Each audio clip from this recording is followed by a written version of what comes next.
Hello. I think my headphones doesn't work. Do you hear me? Everything fine? I can hear you. Okay, you don't hear your voice? I don't hear my own voice. Okay, nice. So could you please introduce yourself?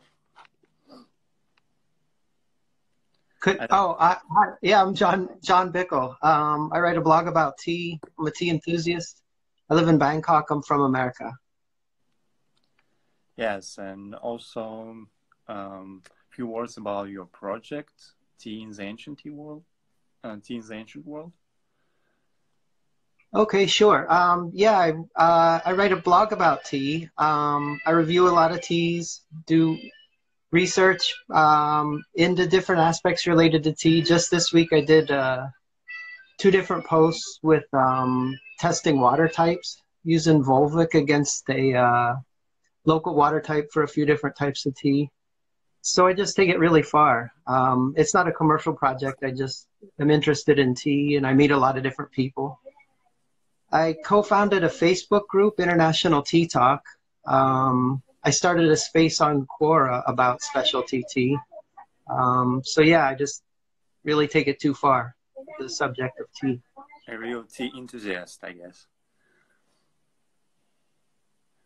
Right. People ask why to go that far with it. Part of it was I just usually have a hobby that I go really far with. Like at one point it was wine, then cooking, snowboarding, sports.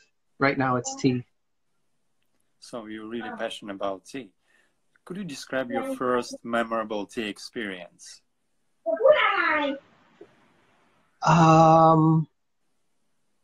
First memorable tea experience. It kind of dawned on me over time, this level of interest in tea. One of the early experiences, I went to a product demonstration for Huawei in China, and they did a tea ceremony where I tasted a few different kinds of teas in a ceremonial setting.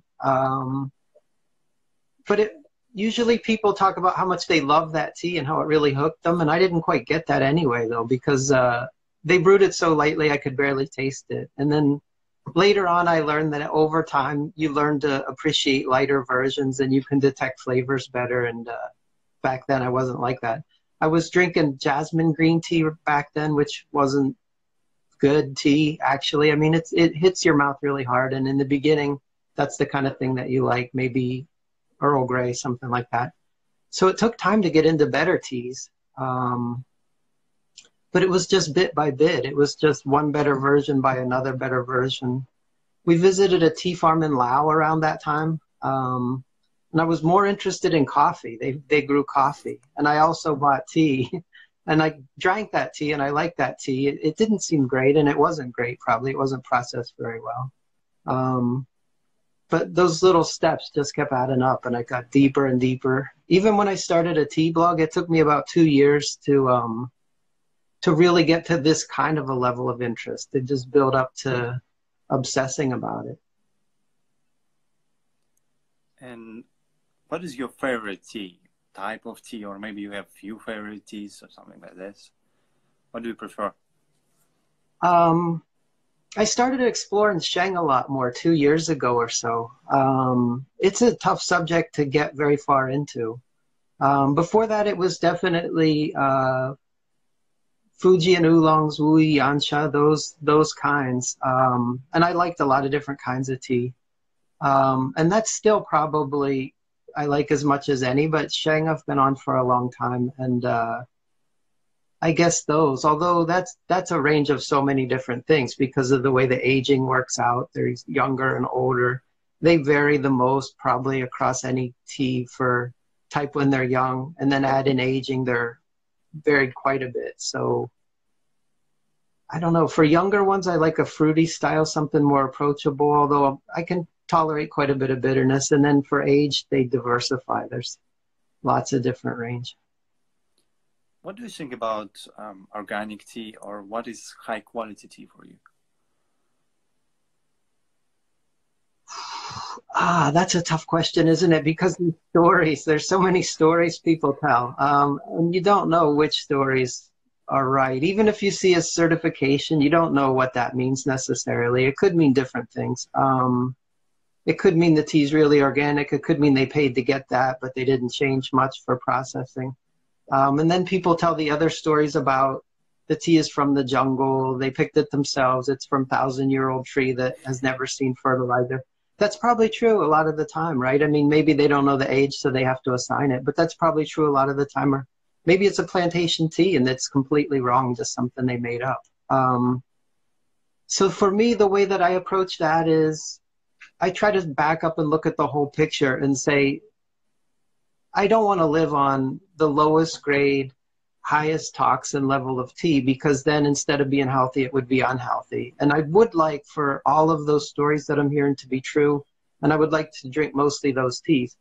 But as long as I diversify what I drink, and most of it is coming from those types of sources, not from who knows where, you know, like the cheapest thing I can find on Amazon or in a local market, then probably I'm okay. Probably some of what I'm drinking has some chemicals in it, and most of what I'm drinking doesn't have much for chemicals in it. I'm probably fine.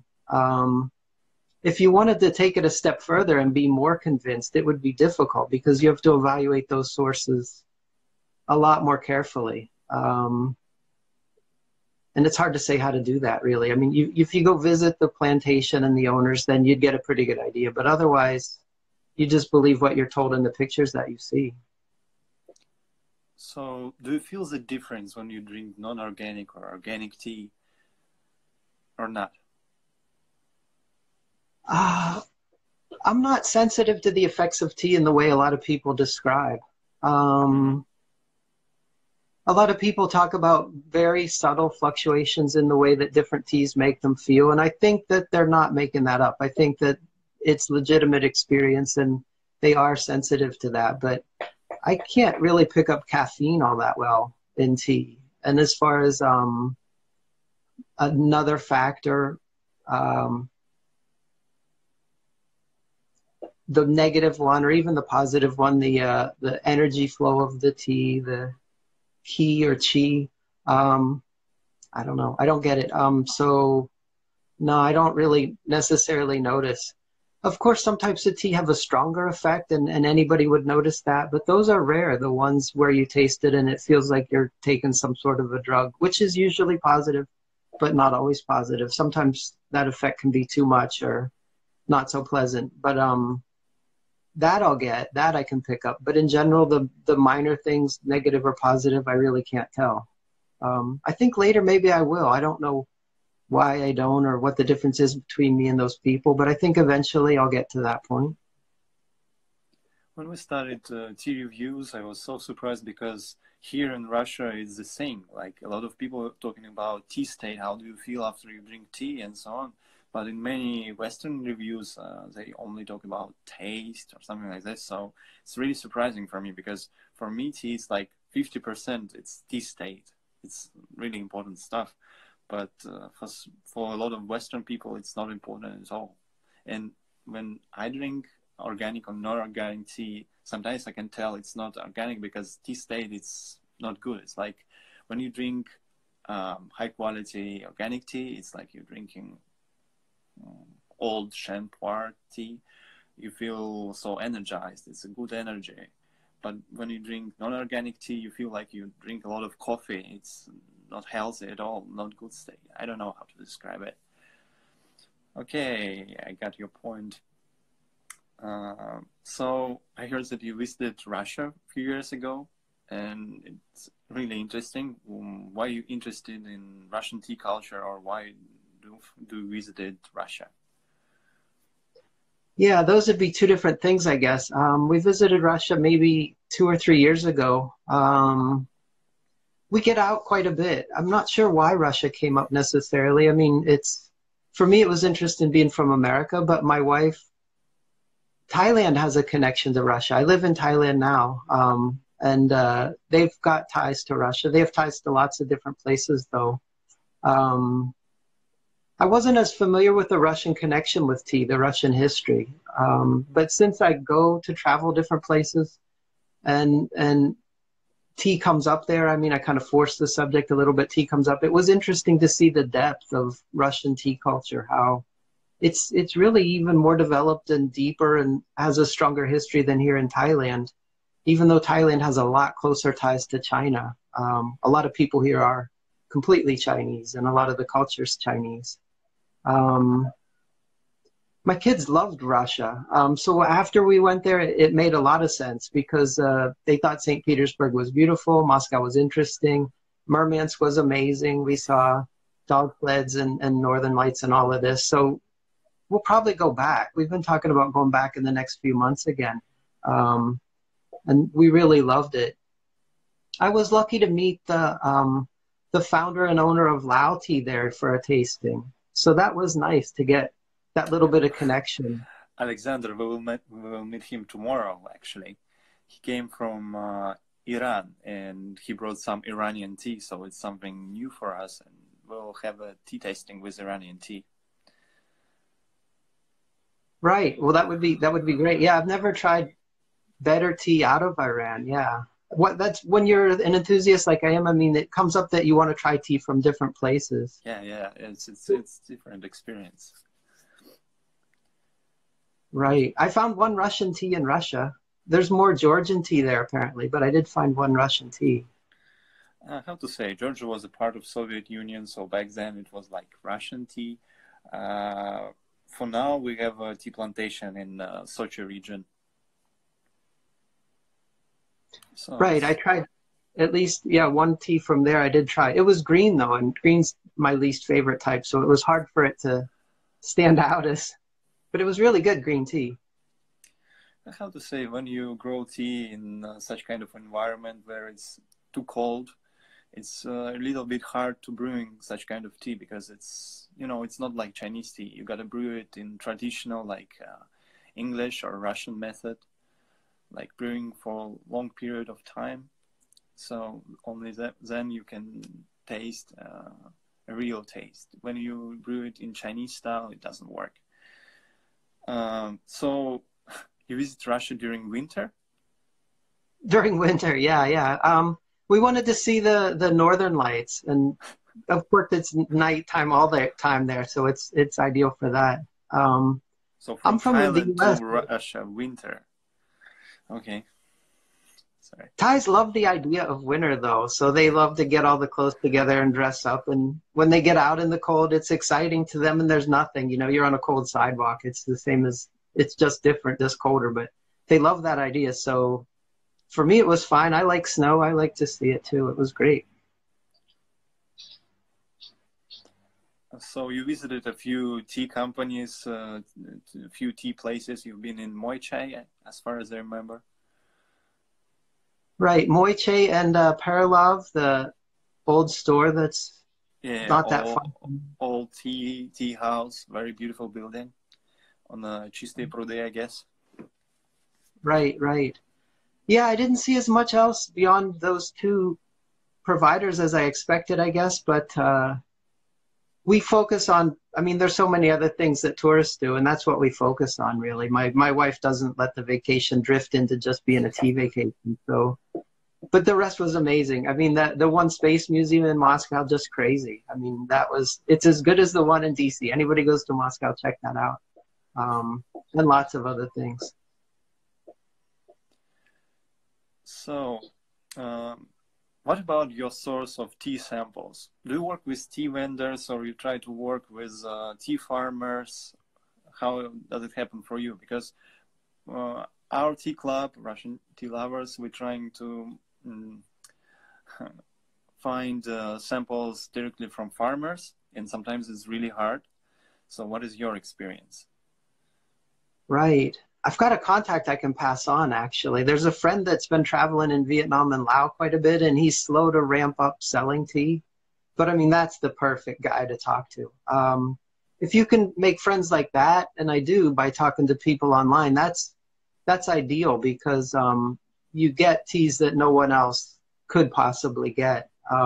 Another friend of mine is in Saigon or Ho Chi Minh City, and she gets out in Vietnam a lot too. And that really works well because you get local teas that farmers make that aren't distributed broadly. So that's really it.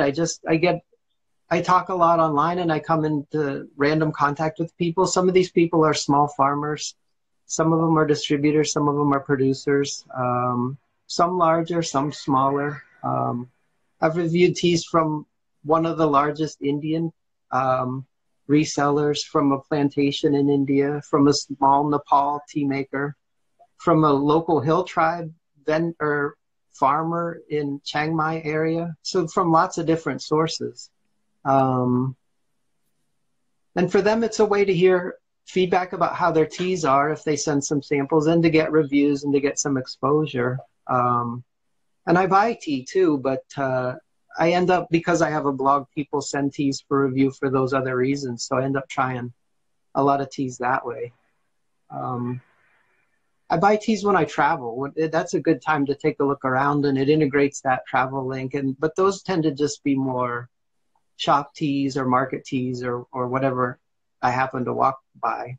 I get much better teas, much more interesting teas, by talking to farmers or small distributors, and then really novel things turn up that way. Do you think tea blogging make a difference? Like your reviews, is it important for market? For people who are selling tea, for people who are producing tea? What is your take on it?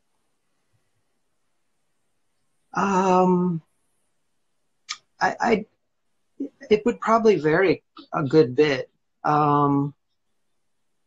It's a strange thing because I'm talking to such a limited audience, but I'm talking to the right audience, I guess. So, I mean, maybe only 100 people are going to read an article in the first week or two, and then it's going to trickle after that. It'll always be there. So I get thousands of views a month based on old content. Something turns up in a search or whatever. So it could potentially help them, but the numbers are still pretty limited. So I don't think it would be like a big change in their demand.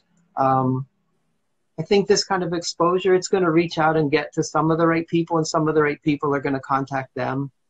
And the amount of difference it would make would vary. It's interesting the way the reviews, I can't predict like what's going to draw a lot of interest and what's going to not get that many views. I can kind of see the patterns and kind of guess it out, but sometimes I'll post something that doesn't seem necessarily that interesting to me, and it really catches on with a lot of people. And a lot of times I'll post something that to me is just a fascinating tea, just really interesting, and people don't seem that interested in terms of clicking through to reading the link as much as average maybe. So it just depends.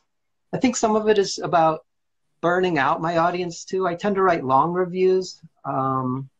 If you're going to write tea reviews, keeping them down to like 600 words would be better for a broader audience. And that's not what I do. I write 12 to 1500 word reviews because I want to write what I think about the tea. It's for me to refer to later, and for someone that's really interested to get a detailed impression, and for other thoughts about the tea to be included, about how I brewed it, about different factors related to me, related to water, related to comparing it to other types. So it's about putting a large set of thoughts I have about that tea together.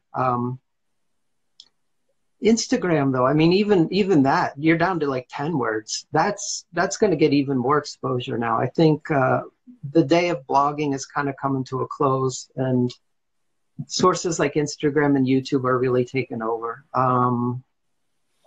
Which is understandable. It's fine. People are looking at other things there, and it's easily digestible material. It's a lot. To read a 1,500 word article takes time and effort. I'm a little older, so it's natural for me because we had a lot of text back in the old days, not so much video or pictures. But I can see why Instagram is a much more popular medium now, and why shorter YouTube videos make sense for some other people. We also started with big reviews. We have a Vkontakte, it's like a Russian Facebook. And we started with the really big reviews. And for now, we work only with Instagram format. So we have small post with a small review in Russian and a small review in English. So kind of work, I guess. And one interesting story: Alexander, the founder of Laos Tea, he was participated in Las Vegas Tea Expo. And after Las Vegas Tea Expo, one of the tea bloggers, I think it was Tea for Me Please, she wrote a review about Laos tea, and his sales skyrocket, like really skyrocket. It was so surprising for him because just after one article, all sales in the West, in the US, they just skyrocket. So I think it's interesting, and I think that tea blogging make a difference after all. She's probably the blog with the highest mainstream exposure, I would guess. She's pretty good with promoting herself online and for addressing things through different channels. And she writes even smaller than that 600 word review. I think hers might be 300 or 400 usually. Like, I don't judge the size or read them all the time, but she keeps it short and simple, which that's really what the audience wants. And then she caters to a mainstream audience, which is fine. And she's really networked into the American tea scene. She goes to the conferences. She has a lot of friends. So a lot of the things that I'm not doing, she is doing, which is good. I mean, different people should be doing different things, whatever speaks to them. But yeah, she probably would be a better person to give exposure to a tea than me, because I'm talking to I don't know who I'm talking to necessarily, but I'm talking to a different set of people that are so deep in that they can tolerate more content, and they're really seeking out unusual experiences. So it's a little bit different. I think about it like it is community, not only personalities. I mean, you, Tea for Me Please, and different tea bloggers, it's a big community which influence tea markets in some ways. So it's important work anyway. And you're talking about US. What about US tea market? What people prefer? They buying tea from a big tea vendors, or they buying tea online from tea farmers? How it work? I know that you live in Thailand now. Maybe you have friends who lives in United States who can share their experience with you. What is your take on US tea market? Yeah, I'm really active in a range of different online groups, so I get that perspective from different people. And I'm in some beginner groups. Tea Drinkers is a more beginner-oriented Facebook group, and I talk to those people a lot. And a lot of times they don't really click with what I'm saying because they are back at the beginning. They're drinking tea bag teas and Harney and Sons, which is probably okay, stuff out of grocery stores. So yeah, I end up contacting those people. There's a range. I mean, there are people that are pretty far towards the extreme for developed tea enthusiasm, and they would contact different types of producers, specialty producers. I just reviewed a couple teas from Wui Origin this morning that my friend Cindy produces. It would be something like that they would be looking for. Rare teas, harder to find teas, higher quality teas. And then just down from that, or just separate from that, would be Yunnan sourcing type producers, which is probably relatively equivalent to Moiche, I guess. And that's a broader section of people that are pretty far through the preference curve, and they know about pretty good sources, and they're exploring quite a bit of range. As far as what the average person is doing, I mean, the average person isn't drinking any tea, so there's that. But I mean, the average person that drinks tea is drinking Lipton, probably, off of a grocery store shelf. And then the next biggest group would be people drinking whatever sits beside Lipton at the grocery store shelf. So in terms of numbers and count, tea's taken off pretty slow. Teavana kind of worked on that a little bit. Starbucks bought Teavana, and they expanded that chain, later closed that chain. And they were developing blends. Blends are a gateway for people. Tea with flowers, tea with chocolate, tea with peppermint, whatever else. I think part of the reason was because it was high markup. They could make good money on that. And part of the reason was because the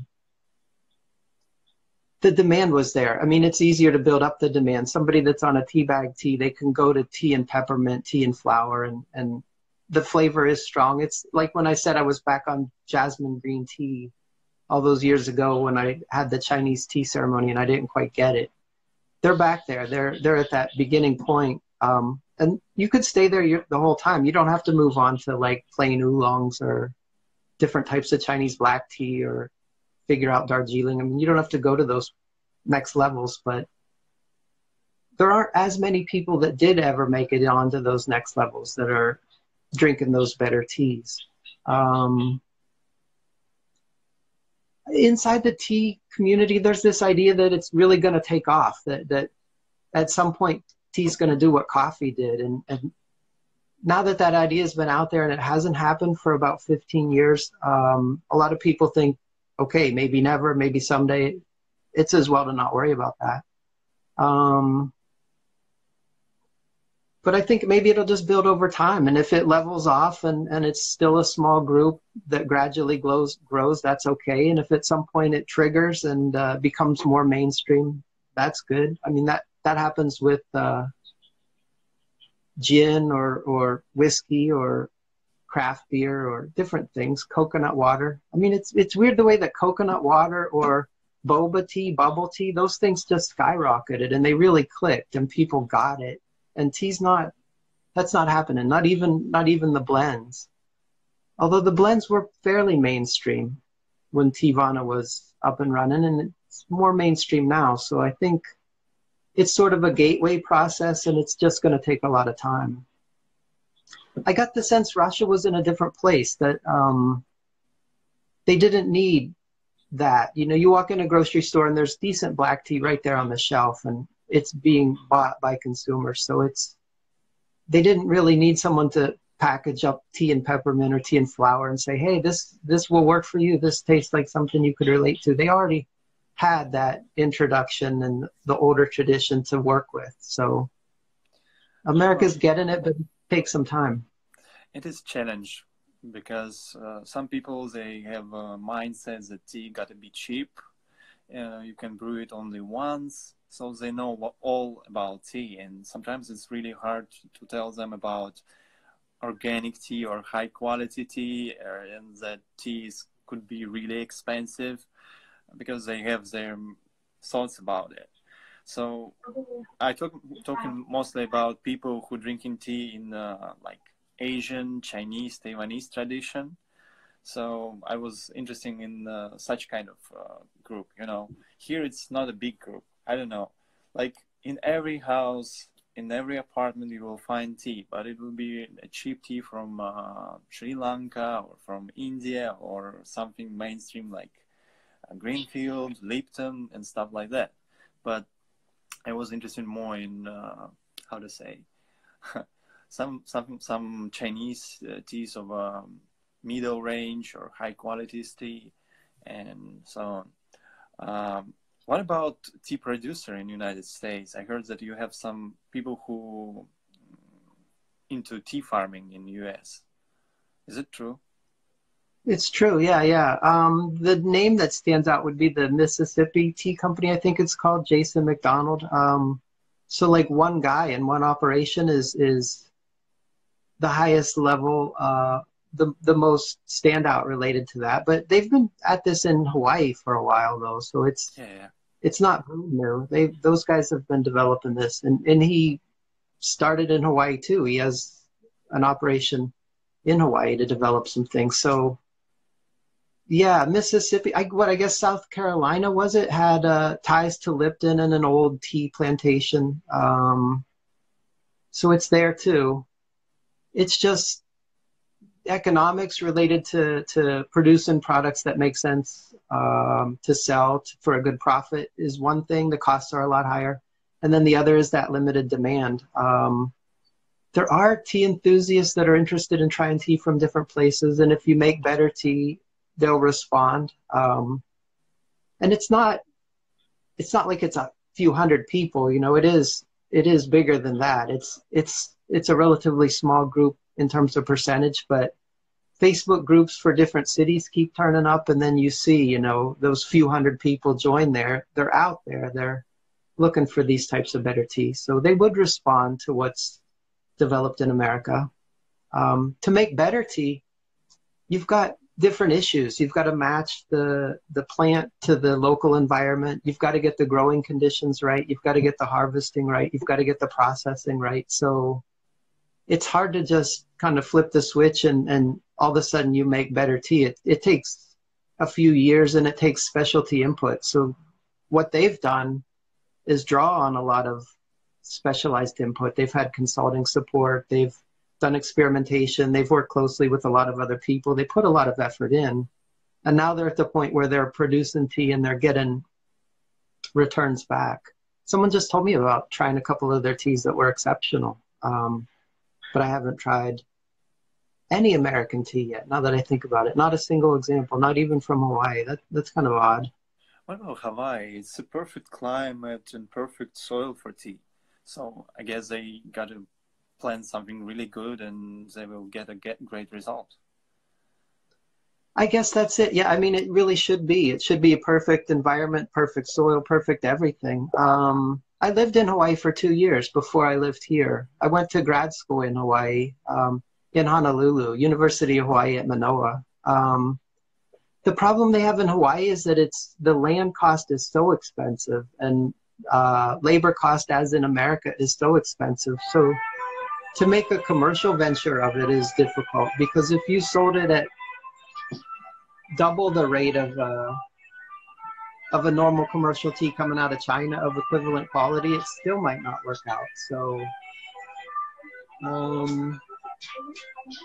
they have a unique challenge there in Hawaii for that even though the environment is perfect, all of the inputs are going to cost a lot more too. Mm-hmm. So yeah, we're looking forward to try tea from United States, because I think it's would be an interesting experience. But it depends also on a plant, where they get it. Maybe from India, maybe from China, maybe from Japan. So it would be interesting to try. What are your thoughts about international tea community? Because for me, it's something new. I just explore it on Facebook, on Reddit. What is your take on it? Is it supportive? Is it interesting?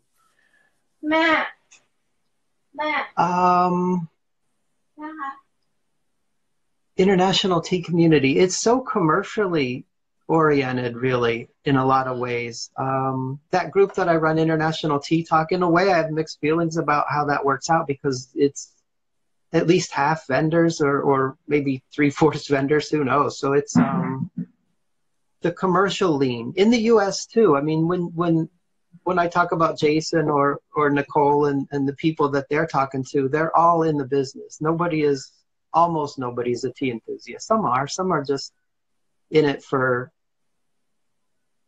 the interest of tea, the love of tea, and they write on the side or they do whatever they do. But in general, it's all a commercial endeavor. And even the tea enthusiasts, once they reach a certain point, then they figure out how to monetize it.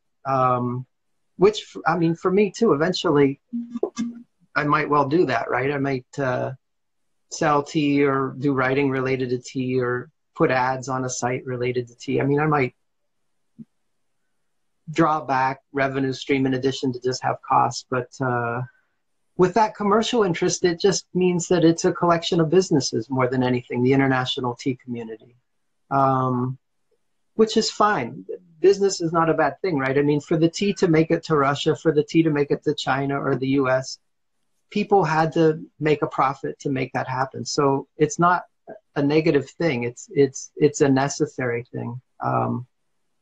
But then in terms of like an international tea community, when you're talking about a few thousand small businesses and 100 or so large businesses forming a community, it's not a community in the normal sense. It's vendors promoting their interests and then also discussing. It's nice to the extent to which those vendors can be tea enthusiasts too. That's always good to see. And you see a lot of that too. I mean, some of the vendors, they're a little guilty of, they would say whatever they have to say and do whatever they have to do to make a profit. And you see that in their marketing, that they'll take this shortcut or make this claim, or it stands out eventually. Even if they try to hide it, it stands out. But a lot of the vendors are real tea enthusiasts too. And they can join in the type of community in the same way. You know, they can discuss without there being a financial endpoint, or they can talk about their own interest in tea, or they can talk about tea that's outside of the range of what they sell and produce. So there's some community aspect there. It just gets a little bit blotted out to me by the commercial side, because once you have a collection of lots of different business people talking about their business, it's like talking about IT, the other subject that I work in. It can be interesting, but it's not mostly about that. What about Reddit? I think they don't have any kind of promotions there. Reddit. Yeah. They have a tea Reddit related to tea, and it's impossible to make any commercials there. Right. Now that's interesting that you'd say that, because I just saw a thread there today about they want to limit the number of posts that are just pictures of somebody drinking tea or just the brewing of the tea, because it gets to be trivial. And I've wrote in along the usual answer. I always write the long answer about, well, these groups evolve their own interests and their own expression of interests. So if that's what 3/4 of the members want, is to say, here's a picture of my steel mesh ball brewer, that's what the group's going to be, and you're going to have trouble steering them off of that. They wanted discussions, and they have some great discussions there, and they've got a core group of people that know crazy amount about tea. So if you have a question, yeah, those guys are the right people to ask. But it gets kind of drowned out by the people that are at the beginning of the curve. Reddit's mostly Americans, I'm pretty sure, mostly Americans in their 20s and early 30s, I would assume.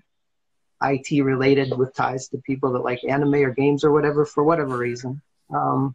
So their relationship with tea is not like in the Gong Fu Cha tea group in Facebook, which is more probably what you and I could relate to a little more directly.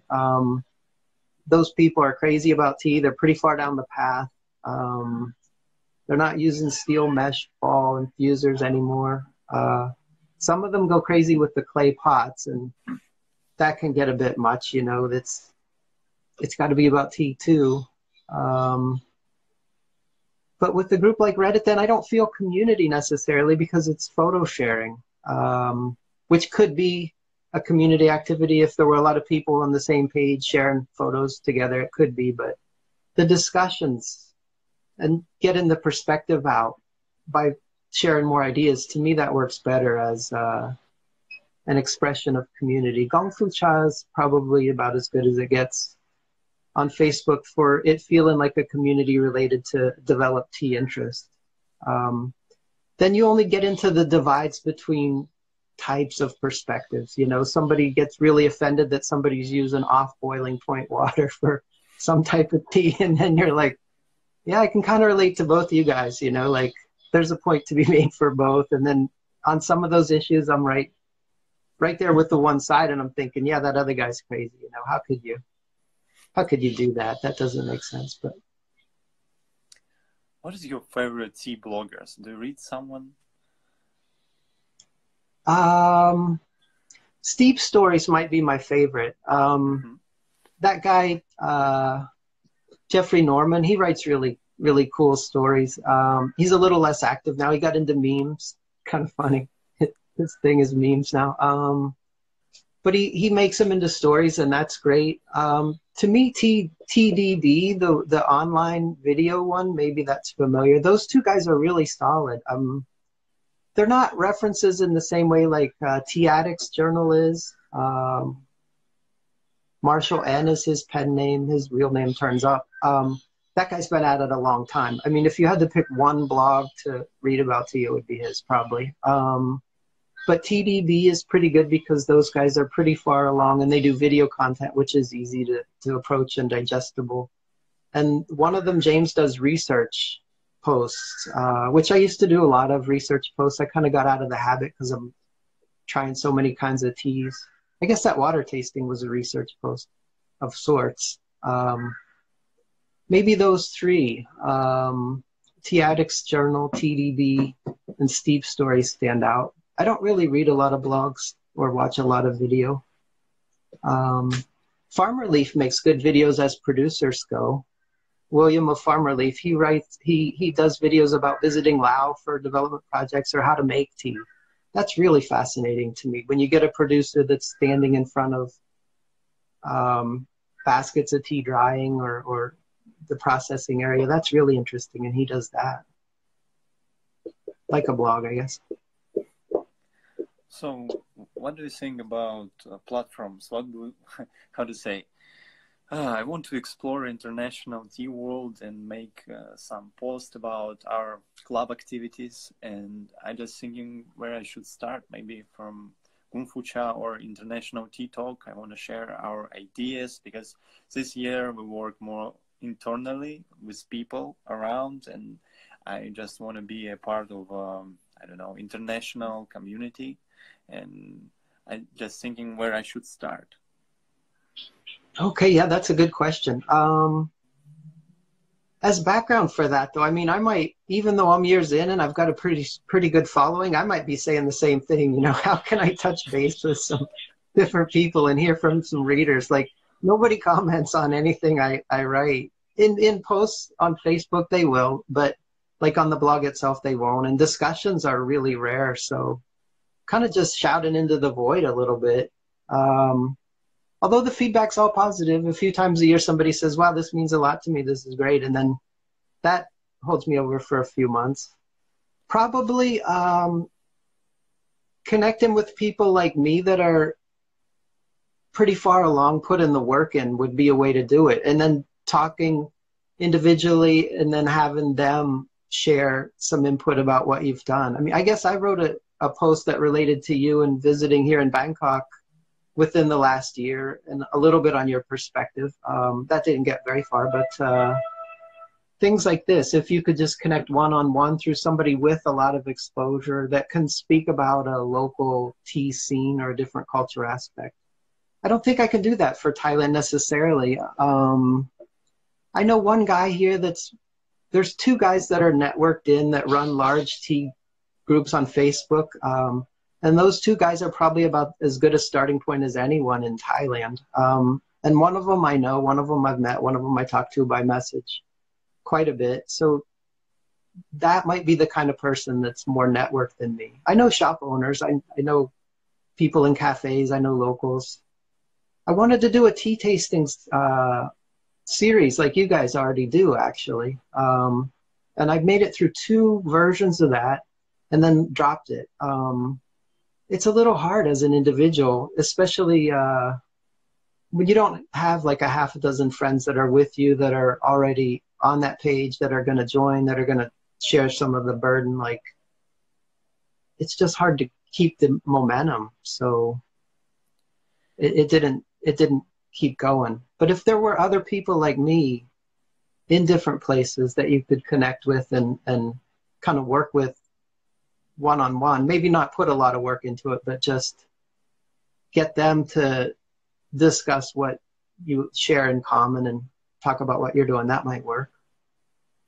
Have you been to Global Tea Hut? Have you been to that institution in Taiwan? Yeah, I've been there in like 6 years ago, I guess. I've been in the Global Tea Hut 6 years ago. This time, my last time in Thailand, I've been only in Taipei. And also we have a Global Tea Hut, I don't know how to call it, Global Tea Hut in Moscow Tea Hut. So a few people who is into this teaching, they're serving tea here in Moscow. How to say, I mean, about tea tastings, it could be a little bit challenging, yes. For first 2 months, it was really hard because you got to find a person who helps you with water, person who helps with your place, person who helps with the printing papers and stuff like this.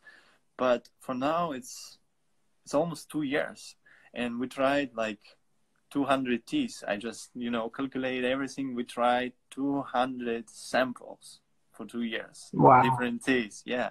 So it's worth it anyway, because I mean, I enjoy it, and it's new experience for me. So anyway, I think you just gotta start it with a small amount of people, even 4 people or something like this. It would be enough. You gotta start it, and in a few months you will get your community and everything will work eventually. So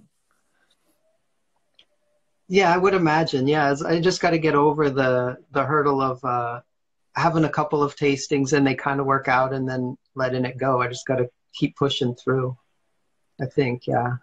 I mean, I was afraid of bad feedback because I don't know about other countries, but in Russia sometimes we have a lot of toxic comments and stuff like this. How do you bring tea? You got to use different hand. You got to use different teapot. You got to use different pottery. What are you doing? You know nothing.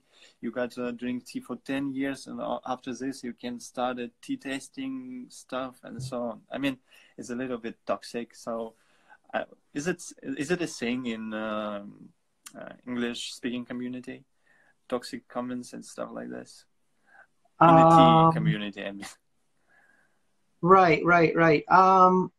People would definitely be negative about other people not matching their expectations or their understanding. Yeah. Not so much toxic. They tend to look down on people that aren't on their level, and then you'd have lots of people doing lots of that for different reasons. You don't want to keep this more positive, but the poor tea club on Facebook used to be like that. And they're not so much anymore. They're more open now for whatever reason.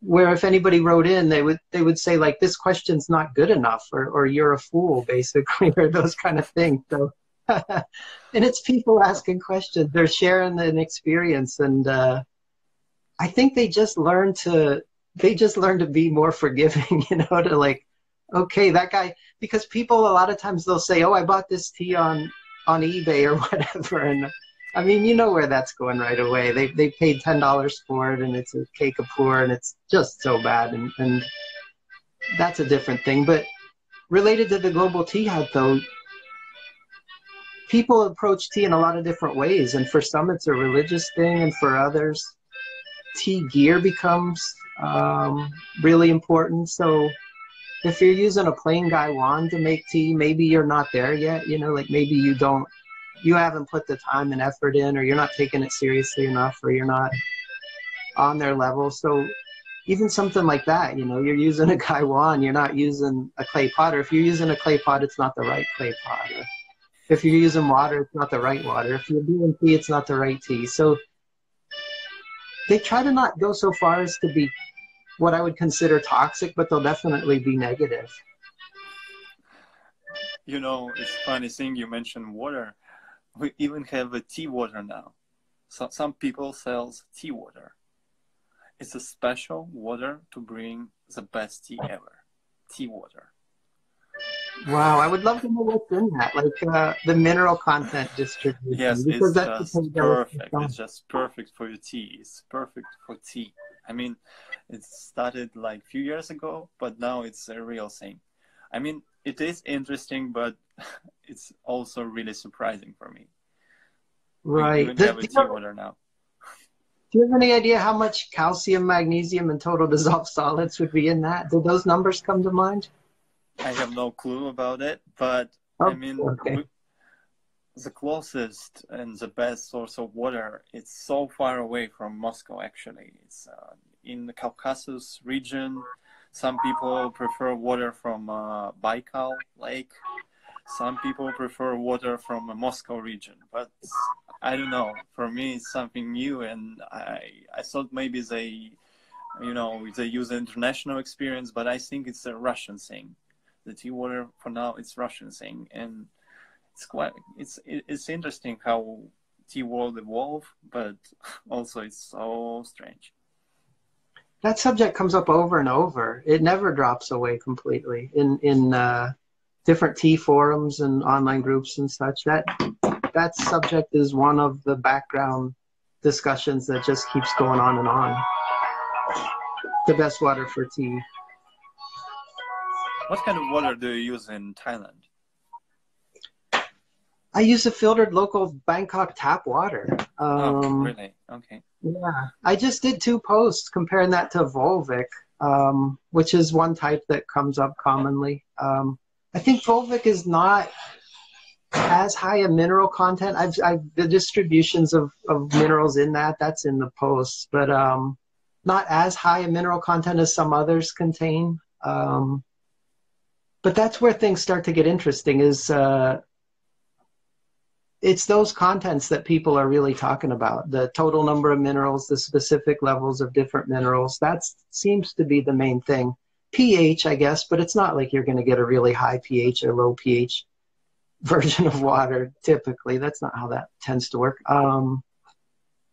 So I just use the local water. It works pretty well. One interesting thing that came up out of that was if you just brew 1 or 2 infusions, you can kind of see a difference. But if you brew a sequence of 4 or 5 or 6 infusions, you're going to see the teas react differently across the different types of water. So it might not be simple to tell which one is best. I mean, you'd have to try different waters with different types of teas, different amounts of times.